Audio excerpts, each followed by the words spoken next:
All right. All right. Judge ready? Opponents ready? All right. Are you guys okay with a quick off-time roadmap? Yeah? Okay. So in my speech, I'm going to be going over the definitions. In the motion, I'm going to be going over a bit of contextualization about what the resolution is mentioning, and then go over our contentions. I'll start my time now. All right. So there's a lot of things we want to define in the motion here. First is the house, which is already laid out for us. When it says advanced version of humans, we're talking about humans in the future. We're not going to say how far from now, but there's at least advanced enough technology that space travel to another planet where there is another society of people has been found. So we need to be at least far enough along in our technology where we have such space travel. Um, for extraterrestrial life, how it's defined here in the motion is less evolved compared to human life. What we think that could be is a social network that's sort of as advanced as we were a couple centuries ago. Think like the Middle Age or something of the such. They'd be much more advanced than animals are in our world, seeing as if they're comparing it here to human life, they're probably much closer on that scale to our humans, maybe even a couple centuries ago, compared to like a deer or a bear in our current world. And we're defining extraterrestrial life as species from another planet. By helping them innovate, there's a couple different things that we believe that means. Mainly, it's helping develop their technology.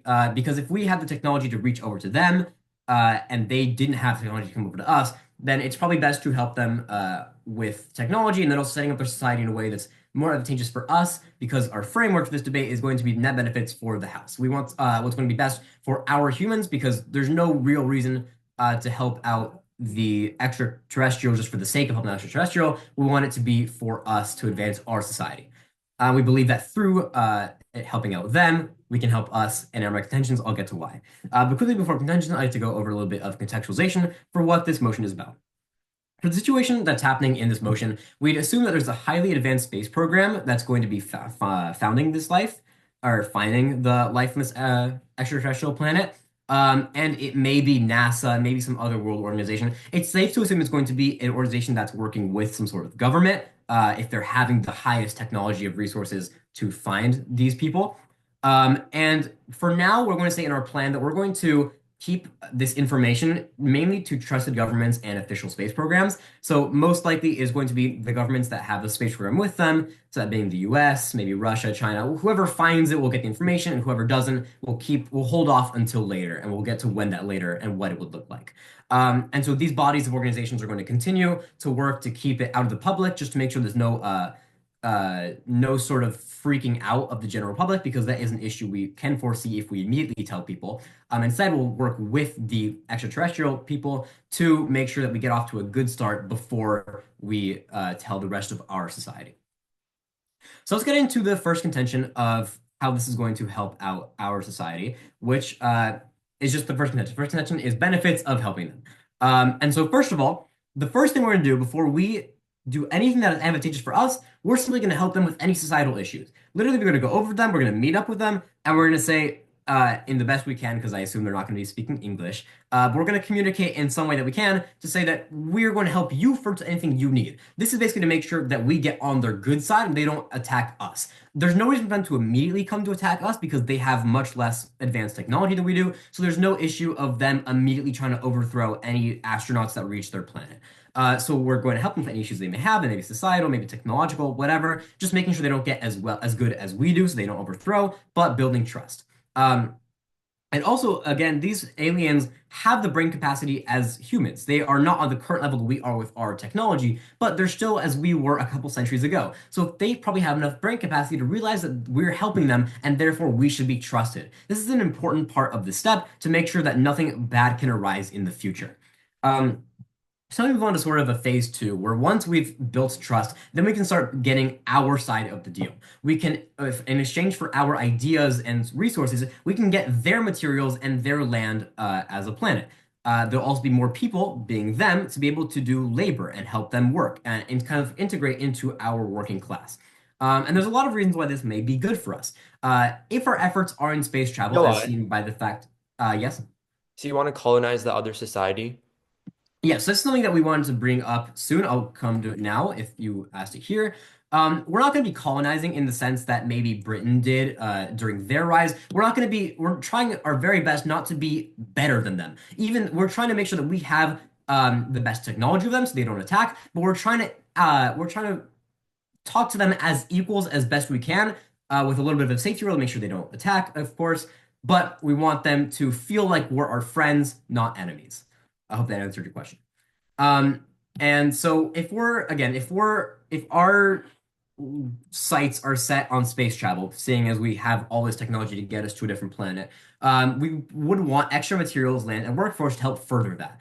And there's a lot of reasons why we might want to do that. There might potentially still be issues with the climate change on our planet. Even if it's not super pressing, which it could be, it might be an issue where we need to get off the planet now. But even if it isn't, it's still probably going to be a big issue as there's no signs of climate change stopping at this current moment. So this would help a lot with moving us to a different planet if necessary. And if we don't have climate change that's bad enough where we do need to move, there's still probably going to be overpopulation and exhaustion of resources. At our current rate of expansion on Earth, we're going to run out of space for new humans very soon, and we're going to run out of resources to continue our growing. And so once we reach this new planet, it's safe to assume that if we're on their good side, they'll allow us to put some humans there and maybe add some aliens to our Earth, so we can kind of we can integrate in a sense and make them feel like they're one in our society.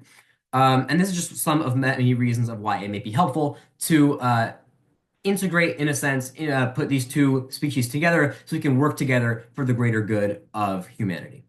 Um, now on to my second contention, which is the downsides of not helping them. There's a lot of reasons why potentially not immediately going over them and helping them and rather trying to colonize would be a bad idea.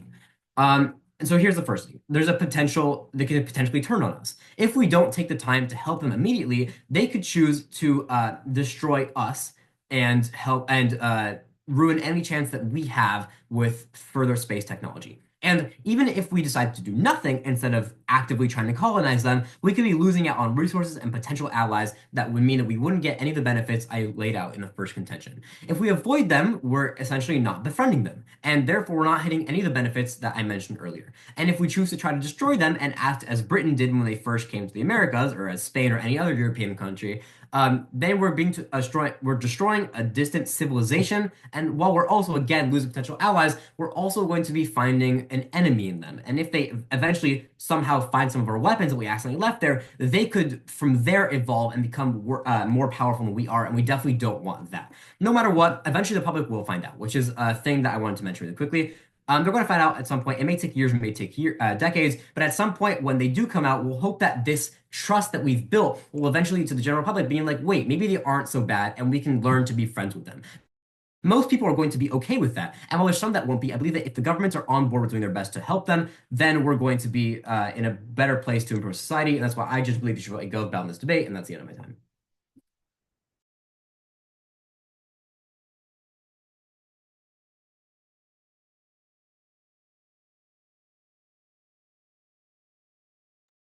Okay, sorry, I didn't hear earlier. How do you guys feel about off-time roadmaps one more time? Good with them? Good. Okay, cool. So quickly before I begin my speech, my name is Suhani Gupta from DHS Independent, and so we're on the opposition, so against the motion.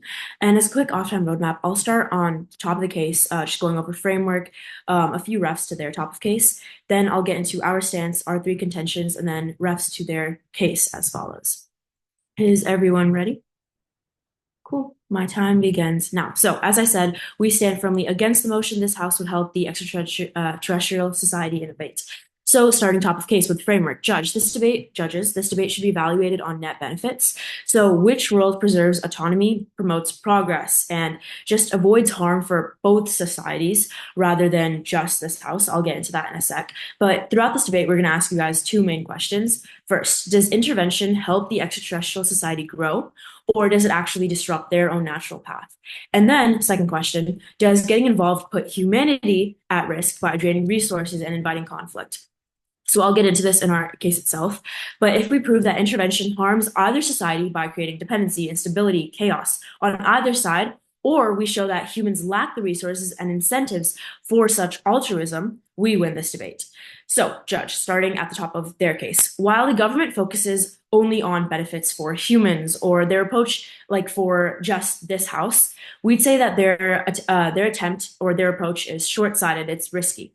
Humans act purely out of self-interest. It creates mistrust, future conflicts, problems that backfire. Real net benefits come from promoting peace and progress by respecting both societies' independence and avoiding unnecessary interference, which I'll also get into later in the case. But by not wasting our resources or getting involved in ways that will lead to chaos, as we've seen in our own history, our approach, our world keeps humans safer, prevents us from becoming a threat to others. Our world protects long-term, not just short-term gains. So let's go over a sort of analysis to their whole concept of how how the help will work.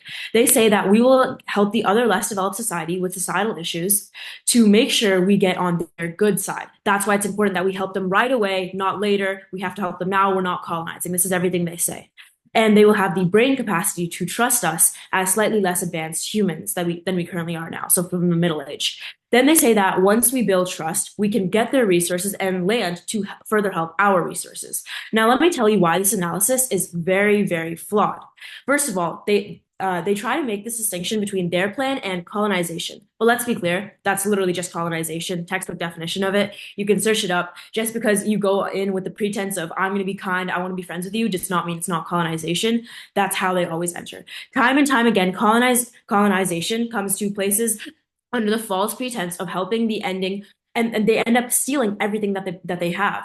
With the people being colonized, it always ends up in revolting and destroying the colonizers over a period of time. The American Revolution, British in India, and so much more. It only makes sense, and it's just not going to work. The assumption for the extraterrestrial society will willingly give up their resources or land in exchange for our help is also fundamentally flawed. History provides countless examples, as I said earlier. British colonization of India, where one side initially presented itself as a partner or benefactor, only to exploit the other for resources, wealth, and power. If this alien society has the brain capacity to innovate and build trust, as our opponents themselves said, they will undoubtedly realize and recognize the underlying exploitative motives, such as assistance, that false pretense once again. Rather than submitting, they are likely to view humans as colonial aggressors, not allies or friends. Like, once again, India under British rule. They may initially cooperate out of necessity or coercion, but resentment and resistance will inevitably follow, making colonization attempt fraught with conflict and eventual just failure. Trust cannot be built on exploitation. It will only lead to alien hostility and a cycle of mistrust that jeopardizes long-term relations. Their analysis is misguided. So what does this mean? We are going to be harming the other society through exploitation. They will rebel against us, ruining our resources, and we will lose more resources, and we will be harmed in the long term, as well as honestly the short term, as those that have been colonized are more likely in history to overthrow the colonizers over time.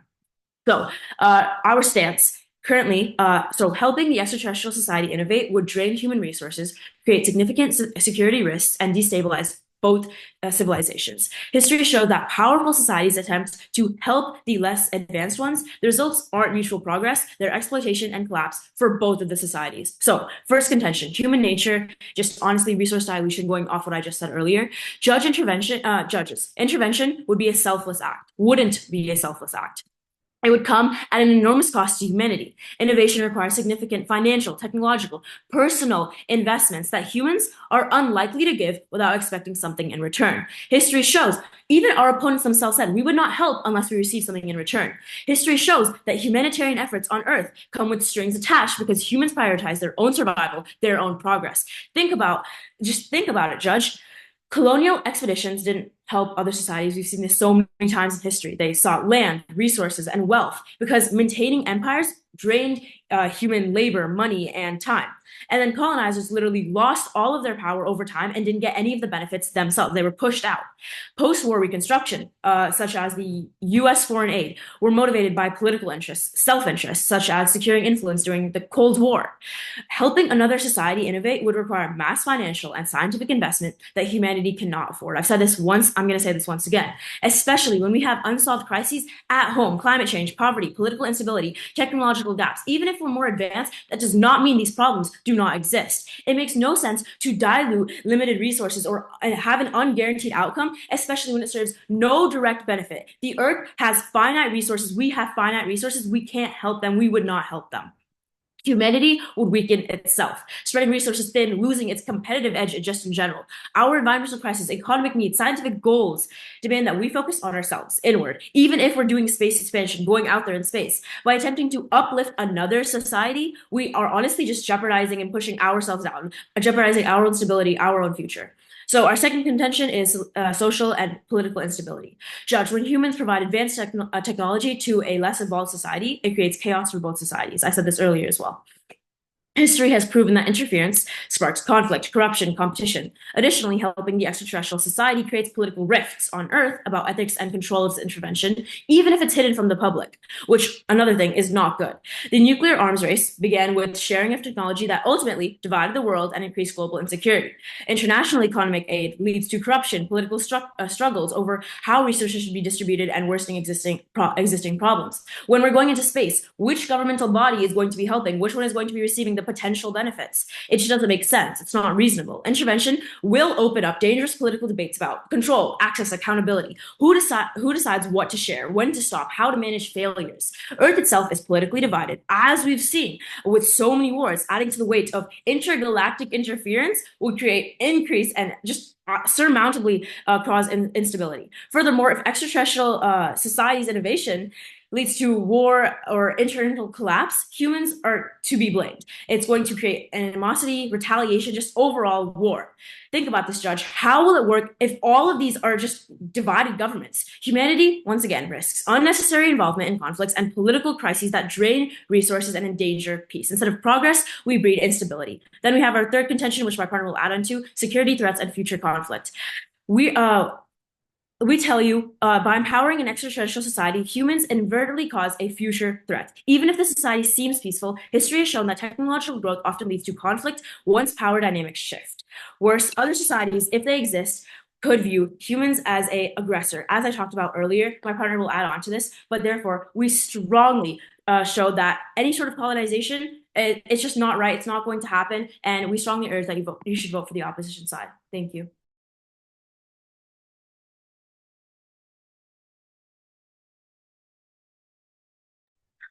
All right, so I'm just going to be setting my timer really quickly. So before I get started, I'm going to give a quick off-time roadmap for what my speech is going to look like. First of all, I'm just going to be going over our clashes and contextualization. That's a really big issue for the rest of the round. Then I'll be spending my time going over op case, then I'll go back to gov case, and if I have time at the end, do a little bit of weighing. All right, so my timer will begin in 3, 2, 1. So the main issue we have over definitions, which I want to get over really quickly, is really more about the framework. So we claim that it would be net benefits for this house. They claim that it should be net benefits for both sides. We can collapse under their framework. That should be fine. But instead of giving the broad definition that the opposition gave of if either side is harmed in any way, it should be an all ballot. That seems just a little bit unfair because obviously net benefits, if there are extreme benefits for one side and then a little small negatives for one side, it's still net benefits. So let's just collapse under the idea that if there are benefits for both humans and these extraterrestrials, then government wins. If there are negatives for both humans and extraterrestrials, the opposition will win. So now let's move over to our contextualization. So we claim that for the situation under the motion, it is a highly advanced space program that will be finding the civilization agreed upon, and the space program will be under the control of mainly trusted governments and official space programs from Earth, and that these bodies will be working together in order to, first of all, hide this information, and second of all, do what was said in the motion and help the extraterrestrial society innovate. I want to just reiterate again, our main goal here is to help the society innovate. We are not coming into this, according to the motion, with malevolent intent. Our goal is to help them innovate first and foremost. It is possible that human greed may come into the equation later, but for the sake of this motion, we have to assume that whatever actions we take first and foremost are with the goal of helping the society. Now let's go over into the op contextualization, which basically says that we are running a case on colonization because we are building trust on exploitation. Now this comes from a misinterpretation of our first contention. They claim that since we are going to be gaining resources through helping this civilization in the long term, that this is exploitation, when this is simply not the case. We have never said that we are going to be requiring some type of exchange of resources in order to help the civilization. First and foremost, we are going to be aiding the civilization in any struggles that they are any pressing struggles that they are facing. If they have major issues with food shortages, we're going to be providing them with some sort of sustenance. We're going to help them with agriculture, things like that. We will not be first taking all of their resources and then saying, oh, you have problems, here's a few scraps we have left over. That is not what we are doing. We are trying to help them first and foremost. So let's get that out of the way. Now, their second issue with our contextualization is that we are going to be leading that this is eventually going to lead to some sort of uprising within this civilization, that colonization never works out, and therefore this is a bad idea in the first place. However, again, this is not colonization. We are first of all trying to help them. It may turn into an issue with human struggles later, but this should not be like the main thing we see in the short term. And also, since we are providing them with technology, we are not necessarily going to be, okay, here's some technology, then we're going to leave. Our thing is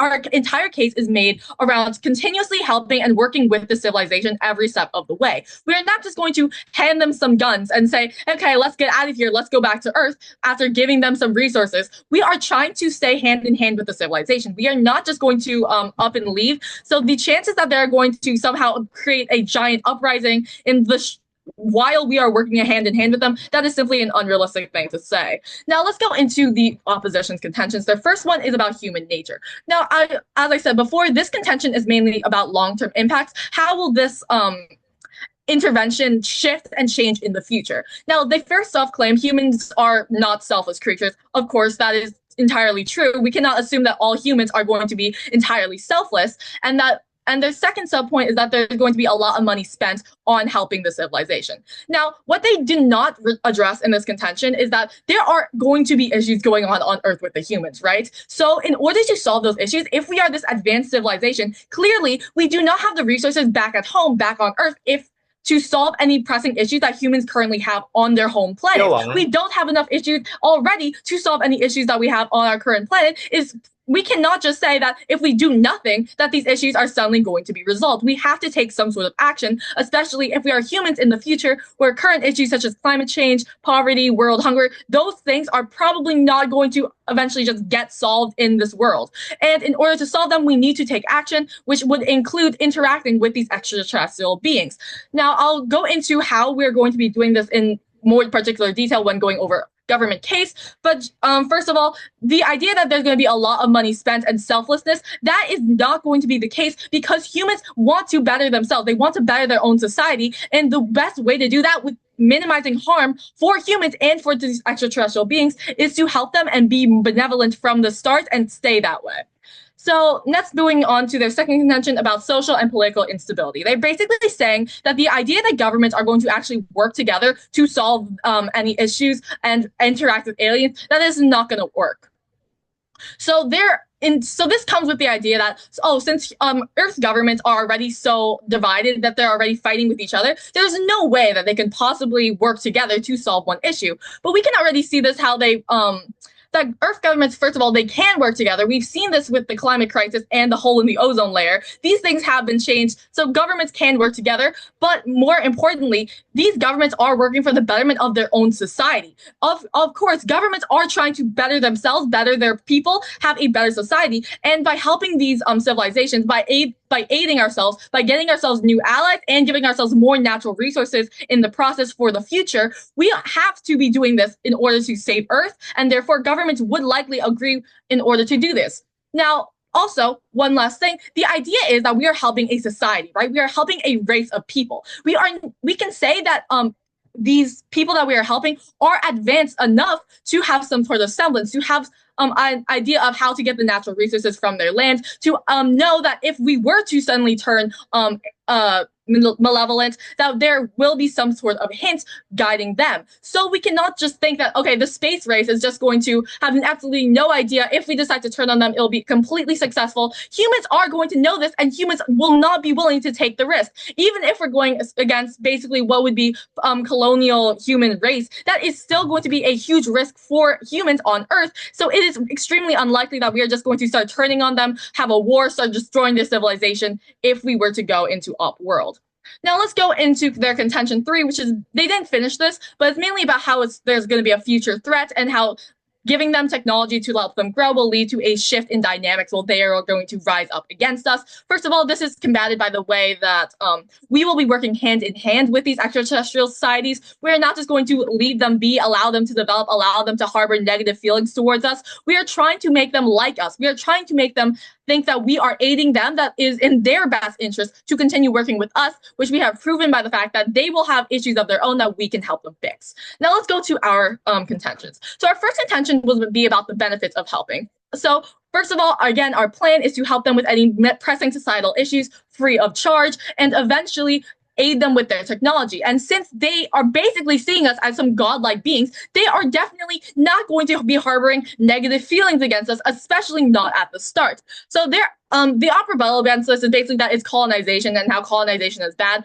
Again, we are coming in with the sole intention of helping them. And while human nature may play a role in the future, it is still in everyone's best interest to continue helping them so that they would be more willing to help us in the future. And therefore, it's not very likely that we're going to start having a war against this extremely distant and somewhat advanced civilization. And now for our second contention, with my partner didn't really get into, I'm just going to pick up where he left off about how the general public will find out at some point. Basically, when the general public does find out, it will be better if these governments, these space programs have more control over the civilization so that we are able to see what the general public will react to them, how everything's going to work, and how these aliens will react to the general public. And with that, my time is up. I urge a government ballot. Thank you.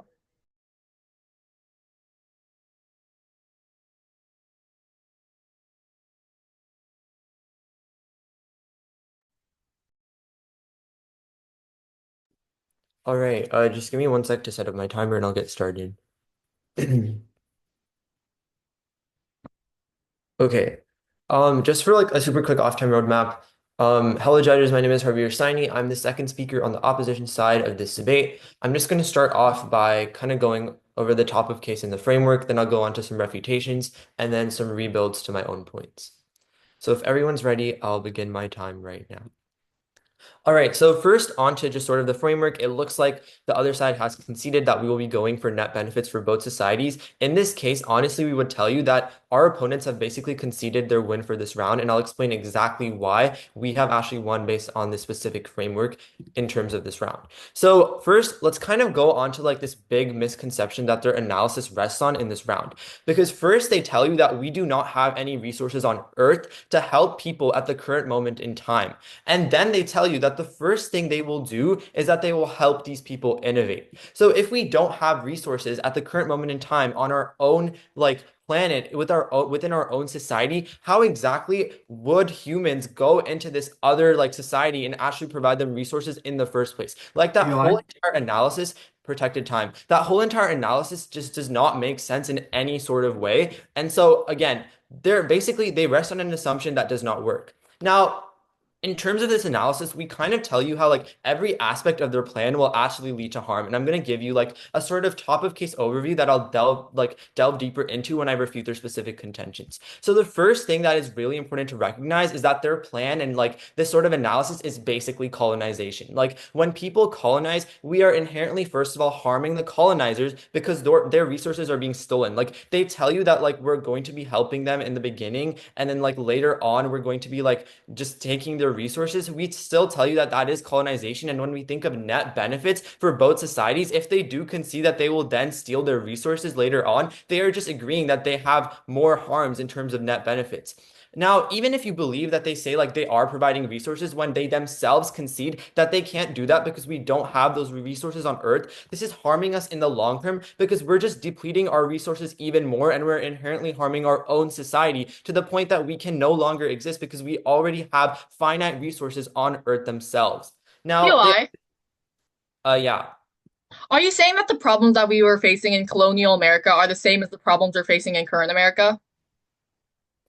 I don't really see how exactly that would even relate in this case, because my whole entire point here is not about just necessarily comparing it to colonial America. What I'm trying to say is that the resources that you guys yourself have conceded in this round at this current moment in time, if we don't have enough resources, how exactly are we just going to go into another society and give them those resources? Like, it simply does not make any sense. Now, Again, under the same analysis, we also refute it by telling you that, like, because we have those political differences within our society already, it's going to make this like space exploration and colonization much more difficult in terms of how exactly that's going to be involved and like which government gets the money, which government gets the resources, how exactly is it going to be split? They have no answer to this in any way because they themselves understand that it literally does not make sense. Now, again, there's basically a harm to every point that they bring up, and I'll get more into this now into their contention. So like they start off this contention, their first contention by telling you like we're gonna run out of space for humans very soon when we reach this like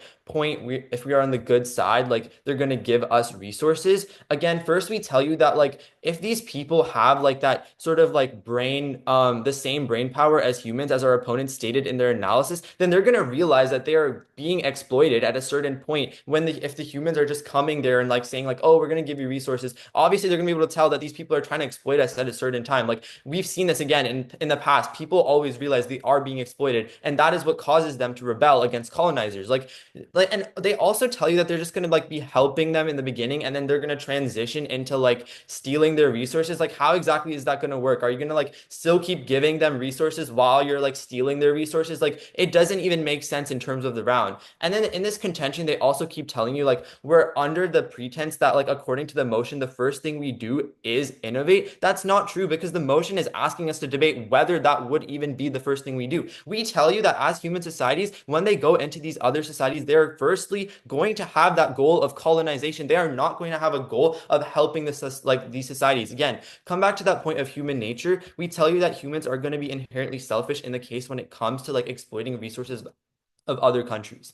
Now, they also say like if we don't help them in the beginning, they would destroy us. So we need to build that trust. We tell you that we aren't actually going to be building that trust. If you think of them like in terms of having that sort of like brain power and logical reasoning skills, like they'll be able to tell that like these people are exploiting us. They're not going to just be like mindless followers that trust the people that have come to steal their resources. Now they also like we're gonna I'll take it in a bit if I have some time. Then they also say that we're gonna like lose potential allies and resources. And their entire contention starts off by the fact that like again, we're going to run out of space for humans very soon. And when we reach this planet, if we are on the good side, they give us resources. But it doesn't even talk about how they're actually helping or innovating the other society. Like, if you go back to your flow and you read this contention, it was not about how we're going to be helping them innovate in the beginning. Like, that's not what this contention said. It said that we are going to be like stealing their resources later on once we get them to trust us. Like, they are not advocating for the motion themselves. Now, they also talked about like how the general public will find out, and they kind of gave you like this like definition of how it's going to cause like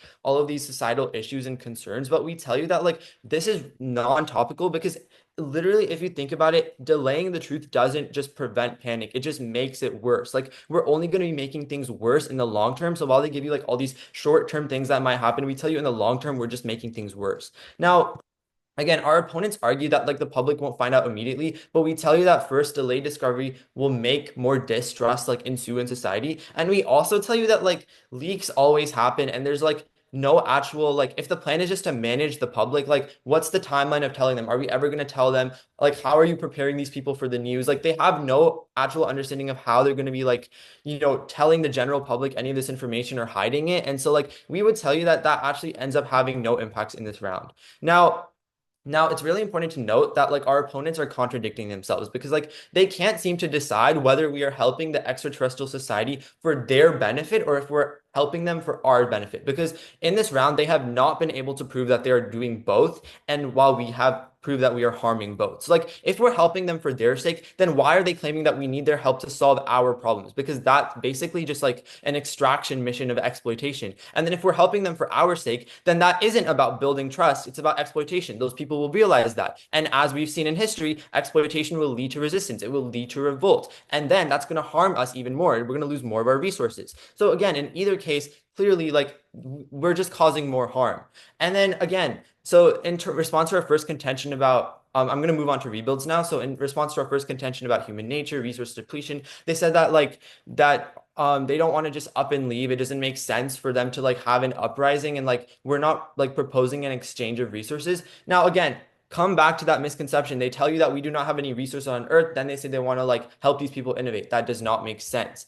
Now, to our second contention, they said that like governments will agree to work on this. We tell you that they basically misunderstood the whole point of our contention in this case, because what we were saying is that intervention would cause political debates between different governments about controlling this new society, like who gets the resources, who is going to get the power, who decides what to share, when to stop, who decides how to manage the failures. Earth is already politically divided, and we tell you that when we expand this into space as well, we're going to see only more issues. They keep telling like governments will agree to work on this. That's not what we're saying. We're saying that the way that these resources will be split up, it's not going to work out. So in the end, we've proven like how every aspect of their analysis is flawed, and we've proved how every single contention actually flips an impact onto our side, which is why in the end, I strongly urge a vote for the opposition side of this debate. Thank you.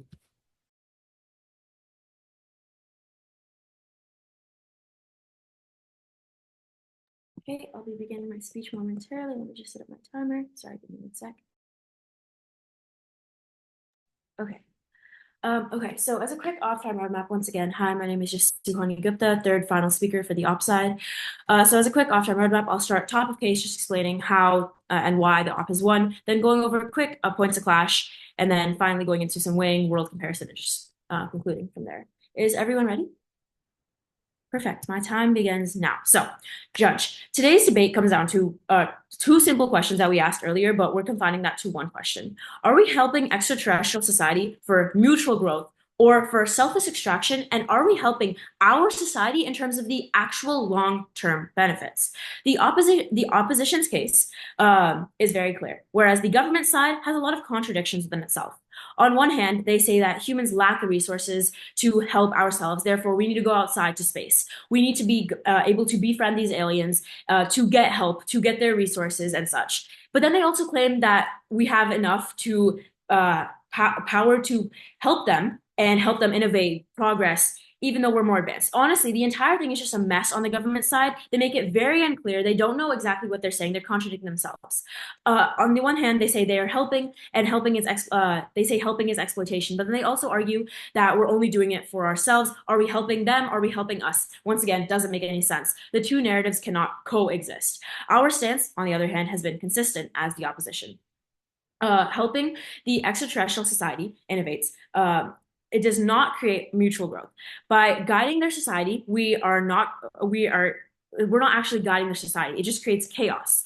Like I said, we ask you two questions at the start, and we are the only side that answers them. We are the only side that meets the net benefits for helping both societies. Now that our opponents have conceded and contradicted these things, they cannot come in their next speech and then change them. So once again, our main points, we have proven their plan is colonization. Their net benefits for both societies on our side, they concede, and they concede this as net benefits for the entire roundness framework.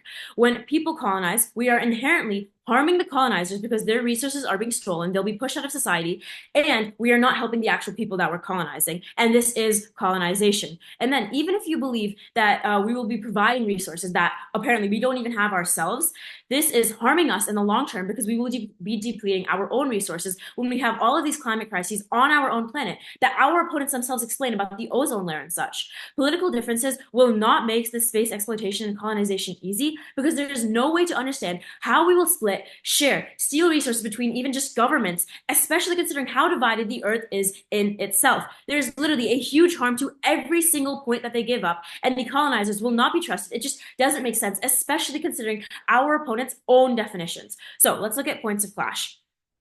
The government argues that humans have limited resources, and they say that we need to go outside, get help, right? But then also they say that we have enough resources to help them. Once again, this does not make sense. It proves that it's not going to be a secure alliance or partnership. It just doesn't make sense. So who benefits, them or us? Once again, another really, really big contradiction here. It just, honestly, there's no logic behind it. If we're helping them for their sake, then why are they claiming we need to help them to solve our problems? They sound like an extraction mission disguised as altruism. This completely undermines their claims of pure intentions. And then if we're helping them for our sake, then isn't this about building, this isn't isn't about building trust or fostering peace. Once again, it's about exploitation. And if that's the case, history has shown once again between our examples of India, British, Cold War, that exploitation leads to resentment, resistance, and eventual conflict. So once again, their own argument proves our point. Interference risks war, not partnership. We have three very, very strong contentions that still stand. They can't have it both ways. Our plan is clear. We build a partnership it's not going to be a partnership. It doesn't make sense. We have opposition wins because when we focus on long-term stability, ethical responsibility, and actual catastrophic consequences of exploitation, that's what's happening here. That's just we focus on. We're able to solve in our world and help both sides by showing that the House would not help them innovate. The government's plan, it's rooted in colonialism, exploitation, and resource depletion. It doesn't work because their analysis is completely flawed, which leads to harmful consequences for both societies. They have no impacts, and honestly, we save both societies while we see no benefits on their side. It's very clear here, Judge. We strongly urge that you vote for the opposition, no matter what government tells you next.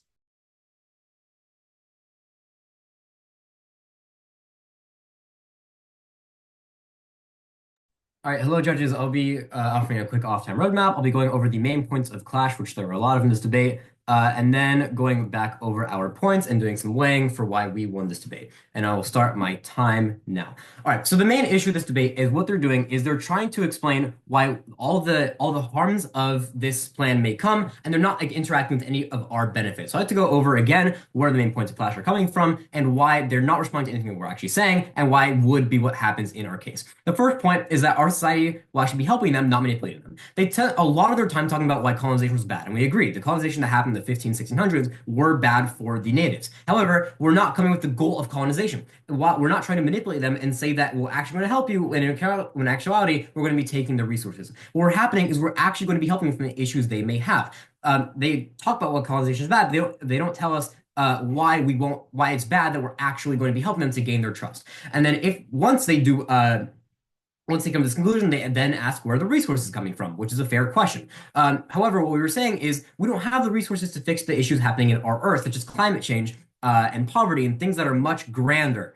But their issues that are happening on the extraterrestrial planet are so much smaller. Again, these are they're living in the times that we did in the Middle Ages. They're having much smaller issues. For example, they're going to be focusing on things like why is this thing happening scientifically, or how are we going to get enough water to our civilization if you're talking about like the Roman Empire, for example. But we're facing much bigger global issues. If they have different issues, they're going to need different resources to solve it, and stuff that we have gone through before. Most likely their issues are going to be stuff that we've dealt with in the past, and we'll be able to look at history to solve their problems while still not having the resources to help our own. And we're not going to leave, and again, we're not going to be leaving them dry. We're going to be helping them with our resources, and then they can come back and help us with ours, and we can both acclimate once they realize that we're not trying to harm them, we're trying to do good. Another question that rose was, will governments cooperate? Which is another fair question. However, we've seen a lot of cases in the past where opposing governments will cooperate for the greater good of humanity. Now, an example of this where governments still oppose each other but still work together is World War II. There were the opposing governments of the US and Russia. Hello. I'm pause time. You're allowed to bring up new examples, no new logic. Yeah, but this sort of like, okay, we'll leave it up to judges' discretion, but we would just say that like the logic seems kind of new in terms of what's being presented.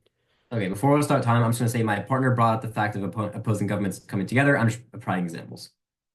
So I'm going to finish that and then continue on, starting my time now. So in the case of World War II, there was the opposing governments of Russia and the US, which very much didn't like each other, but they overcame their issues to stop the Nazi Germany, which overall helped the society as a whole. So we've seen a lot of cases where governments can come together, and I feel like no matter who you are and what side of the world you live on, you can realize that this is a very big opportunity, and we don't want to waste it, and we don't want to make it worse for us. And if we help them, and then another thing that was brought up is if we help them, what would the response be? Because our opponents brought up a lot about how they wouldn't enjoy that, they wouldn't like that we're ruining their society, as they put it. But we're not ruining society, we're actively going to help them, and then simply asking for them to return the favor and then join us so we can all grow together. Aliens are advanced enough to realize what we're doing is for good because they have a big brain capacity, as we said very early on, and they agreed with. And They're trying to do good for the sake of us, and also in the meanwhile helping them. Their framework they introduced was about helping both us and them. We originally had the framework being just for us because we believe that we're doing all these actions for the sake of helping us, but in the same time we're helping them as well. The only way that we can make sure they don't become a threat and they can become useful for us is if we become friends and allies. They do not interact at all with their points about how humans would need to change to fix major issues in our world and how the issues are going to get worse. How humans will solve the issues in the world, in our current world where they do, but won't be able to solve the issues there simply doesn't make sense. We're much going to be able to help out with their issues while still needing help for ours. And we can believe that with the combined resources of both their planet and ours, which may have some new materials we've never seen before, we could really easily solve our own issues. And the final point they brought up, the main point of the clash, is if we help them and then the world eventually finds out, what is the human public's response? Well, in our world, people are going to get aid for their problems, and we're going to we're going to do our best to show the public that this is going to be helpful for you. We can come to the average person and say, hey, you're probably in poverty, you're probably either too hot or too cold, depending on climate change where you live, and this can solve all of that. We're promising them a better world either on this planet or another, and we're only introducing this new species to come and help with that.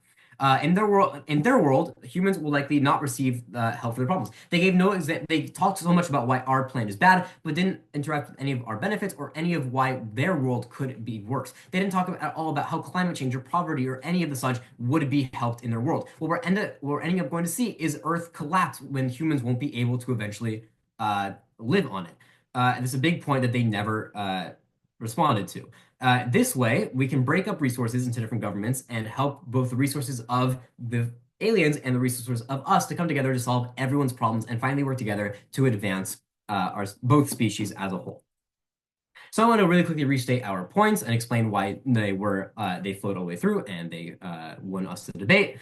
First of all, there's the benefits of helping, such as, again, climate change and overpopulation and exhaustion of resources and all that. I'm not going to spend too much time on it because I already talked a lot about it, but it is a good reason why we have won, and we explained why they have not successfully refuted. Second contention is the downside of not helping them. If we don't help them, then we are stuck on our planet forever. And eventually the general public will find out, as we've said. But after the years and years of the governments building up trust between them, the people will see that, oh, these are people who are friendly and they won't hurt us after all these years of them not doing anything against us. And they can only help because people see that they're in their current lives as humans, they're having issues that are willing to be solved. And this is going to be a way out for them. And there's no reason to not give it a chance, which is why I, Judge, believe you should vote a gov ballot for this debate. And that is the end of my time.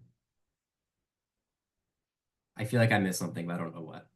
Great debate. Great debate, guys. Thank you, judges. Thank you, judges. Wait, what did I say? My fault.